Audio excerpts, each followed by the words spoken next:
Hello to all of you out there watching this vlog. My name is Victor Thorpe. I'm a double Olympic speed skater, and this is my latest vlog where I'm going to talk a bit about how I've been training in Russia for the last year and the whole situation with the war, Russia-Ukraine war, that we probably all know about by now, how that is affecting a ton of athletes out there. It is my vlog, so a lot of you are here because you follow my journey. I'm going to tell you a bit about how that affected me, but also give you the other side of the story. It's going to be about sport, and it's going to be about my personal situation. I want to highlight how this is also a terrible situation for a lot of Russian athletes that are not allowed to participate in any sports, and they are basically unemployed.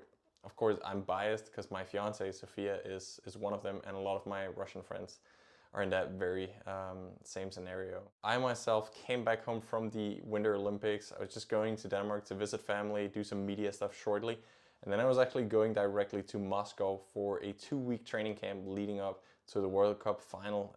The day before going to Russia, I was called by the Skating Federation, and they informed me, or they basically told me, turn on the news because there's a war, and I did that. I saw that I could definitely not go to Russia. I had to find different means of training in Denmark in the meantime. That was my first thought, my first concern.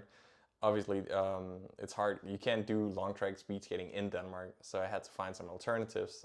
Thankfully, the weather's been great, so I've been inline skating in the sun and doing as much cycling, weightlifting as I can, and then I will go to the Netherlands tomorrow, where I get to ice skate. So for my personal case, it is really not too bad, but I've been training in Russia for the last year, living with my fiance. It's been an ideal scenario, and I got to know all these Russian athletes that are just like myself. They work hard for what they want to be good at. It's a tough time for them. They prepare for the World Cup final, for the World Championships as well.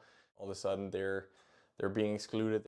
I do really hope that the rest of the world also sees that there is very few people in Russia, sadly people with a lot of power, that want this war, and the rest of them are just as scared as we are, and they're definitely against it. Nobody there wants any losses. Praying for this to be over sooner rather than later. My own experience with being in Russia has really been great. I mean, they have nice facilities, it's nice people, nice training partners. Skating mostly in Kolomna, where they have a cool ice rink and kind people there. I felt at home, and I already made a ton of friends there.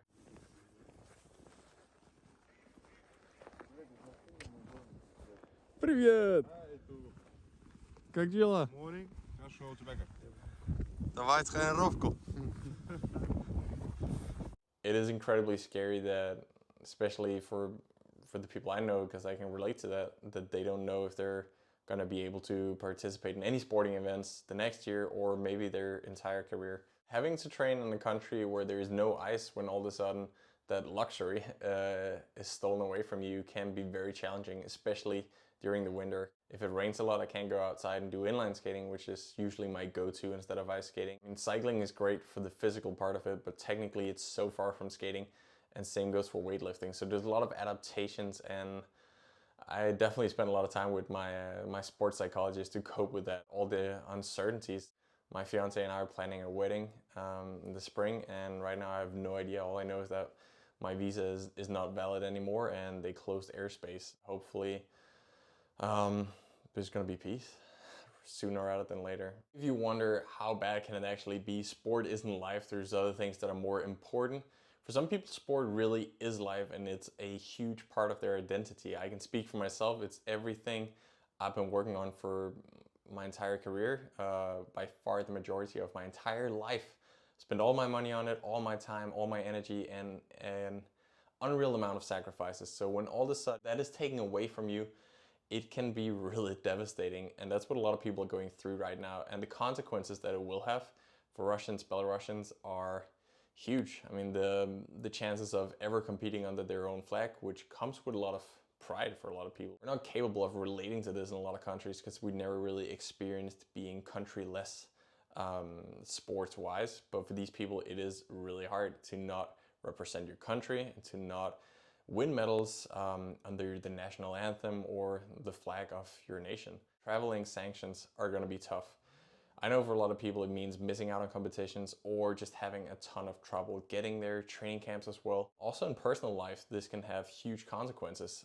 I mean, as an athlete, you are already used to spending a lot of time away from family, a lot of time away from friends, and social life is definitely limited as an athlete, and this is only gonna contribute to that. I'm not saying these sanctions should not be in place because we need everything we can to stop this war as fast as possible. But I beg everybody out there to also be able to relate to it and have some sort of compassion with the people that are touched, that are not wanting this war, but are forced into it, sadly. Thanks a lot for watching this, and if you want to be in a better mood than right now, you can go check out my vlogs from Beijing. They're a little more cheerful, and hopefully the next ones are going to be so too. I'll make one from Heerenveen in the Netherlands so you can see what's out there and cheer me on, hopefully. Sending you my prayers to all the world. Send them back. See you next time, guys.